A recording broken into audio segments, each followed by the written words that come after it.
भोपाल के गांधी भवन में ओबीसी महासभा का राष्ट्रीय अधिवेशन। भोपाल का ऐतिहासिक गांधी भवन में ओबीसी महासभा के राष्ट्रीय अधिवेशन हुआ, जहां प्रदेश भर से आए पिछड़ा वर्ग के प्रतिनिधियों और बुद्धिजीवियों ने अपनी एकजुटता का प्रदर्शन किया। सत्र की शुरुआत में ही वक्ताओं ने साफ कर दिया कि अब पिछड़ा वर्ग केवल वोट बैंक बनकर नहीं रहेगा, बल्कि व्यवस्था में अपनी समान भागीदारी के लिए आर पार की लड़ाई लड़ेगा।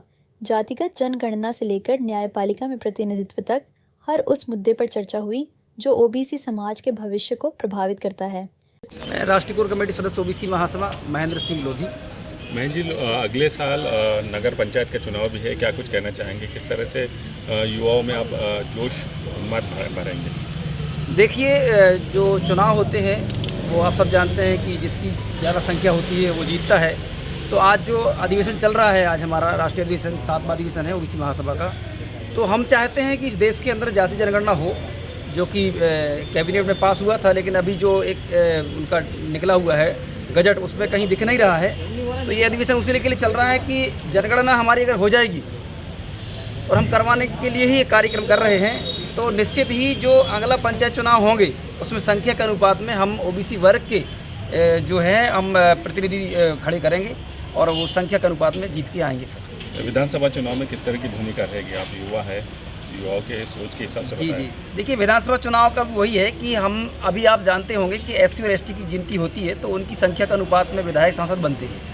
ओबीसी के नहीं बनते हैं, ओबीसी के गुलाम बनते हैं कि जो आप जानते हैं बीजेपी कांग्रेस से जो गुलाम होते हैं उन्हीं को जो सिर्फ उनकी ही बातें करते हैं, समाज की बात नहीं करते, जो पिछड़ा वर्ग के लोग होते हैं। तो अभी आप देख रहे होंगे, ना तो वो जाति जनगणना की बात करते हैं, ना ओबीसी आरक्षण की बात करते हैं। मध्य प्रदेश में 13% होल्ड अटका हुआ है, उस पर ही वो बात नहीं करते हैं। क्या कारण मानते हैं होल्ड? देखिए, होल्ड का मेन कारण ये है कि हमारी गिनती नहीं है। जब हम ट्रिपल टेस्ट में जाते हैं कोर्ट में, तो वो गिनती का आंकड़ा आता है तो उसमें हम फेल हो जाते हैं लगभग। और सरकार भी जो है वो लगभग ऐसा है कि जो मनुवादी सोच की सरकार है, आरएसएस को हैंडल करता है। आप सब जानते हैं कि मध्य प्रदेश में 52% के आंकड़े पहले से भी थे, लेकिन सिर्फ 27% देने में भी दिक्कत हो रही है। तो इसका मतलब यह है कि सरकार खुद नहीं देना चाहती है, और हम इसलिए लगातार कई आंदोलन कर चुके हैं। और ये अधिवेशन के बाद हम डिसाइड करने वाले हैं कि मध्य प्रदेश में एक बड़ा प्रोटेस्ट की सरकार को उखाड़ा जाए। जी, जाति जनगणना तो चालू है, चल रही है। देखिए, जाति जनगणना अभी चालू नहीं है, आपको शायद जानकारी झूठी दी गई है। हमें वो जो जानकारी है कि अभी सिर्फ मकानों की जानकारी ली जा रही है।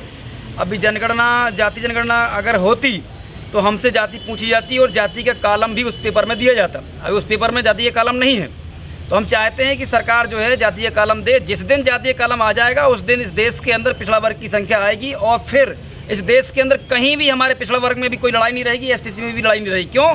क्योंकि हम फिर जानते हैं कि हमारी संख्या है इतनी है, लोधी की इतनी है, कुशवाहा की इतनी है, कुर्मी की इतनी है, यादव की इतनी है, साहू की, रेखवार की, प्रजापति की, तो सभी की संख्या होगी तो डिसाइड कर सकते हैं इस देश के अंदर कि किसको कितनी सीट देना है, किसको कितने आपको विधायक बनाना है, सरपंच बनाना है, जिला पंचायत बनाना है। तमाम प्रकार की जितनी भी सीटें राजनीति में होती हैं वो सब की सब कहीं ना कहीं हम डिसाइड कर सकते हैं इसके बाद।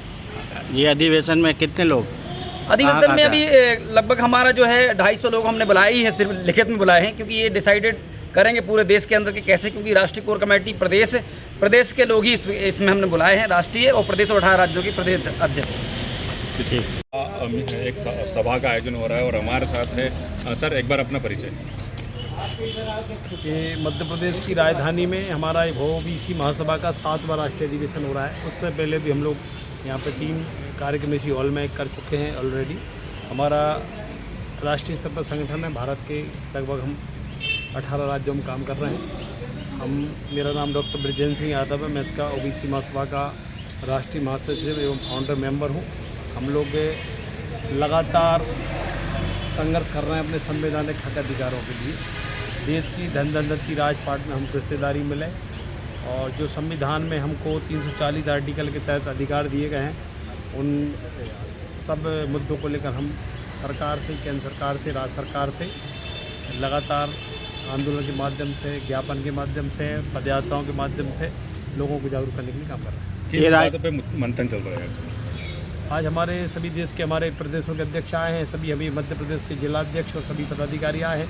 हम आगे हमारा ग्राम स्तर तक संगठन खड़ा करना चाहते हैं, और जो हमारे अधिकार हैं वो नहीं मिल रहा है, तो उसके लिए हम लोग आगे सत्ता के लिए संघर्ष करने के लिए हम जनता को तैयार कर रहे हैं। सर विधानसभा चुनाव में भी कोई खास भूमिका निभाने वाला है? अभी तो सेमीफाइनल मध्य प्रदेश की जिला पंचायत और ग्राम पंचायत नगर पालिकाओं का महाभारत होना है 27 में, उसमें हम दिखा देंगे। हमको आरक्षण नहीं दे रहा, हिस्सेदारी नहीं दे रही ये सरकार में बैठे लोग जो अडानी अंबानी की प्राइवेट लिमिटेड कंपनी की तरह काम कर रही हैं, जो पार्टियां लंबे समय से हमारे अधिकारों पर कुंडली मार के बैठी हैं, उसको लेकर मध्य प्रदेश की 23,000 ग्राम पंचायतों में 413 जो नगरीय क्षेत्र हैं उनमें कमेटी बनाकर एक मध्य प्रदेश की धरती में जन आंदोलन खड़ा करना चाहते हैं। बाबा साहब की कर्मभूमि है जहाँ से उन्होंने संविधान लिखा है, डॉक्टर भीमराव अम्बेडकर महू में जन्म लिया और सामाजिक न्याय के दूसरे योद्धा शरद यादव जी ने जबलपुर से क्रांति चालू की थी। वीरांगना अवंतीबाई लोधी ने मंडला से इस आंदोलन को अंग्रेज़ों के टाइम संघर्ष किया था। हम सभी महापुरुषों को लेकर आगे सामाजिक न्याय के लिए मिलकर काम करना चाहते हैं, जनता को साथ मिलेगा। राजधानी भोपाल में ओबीसी महासभा का आयोजन एक मीटिंग के रूप में हो रहा है, क्या कुछ कहना चाहेंगे सर?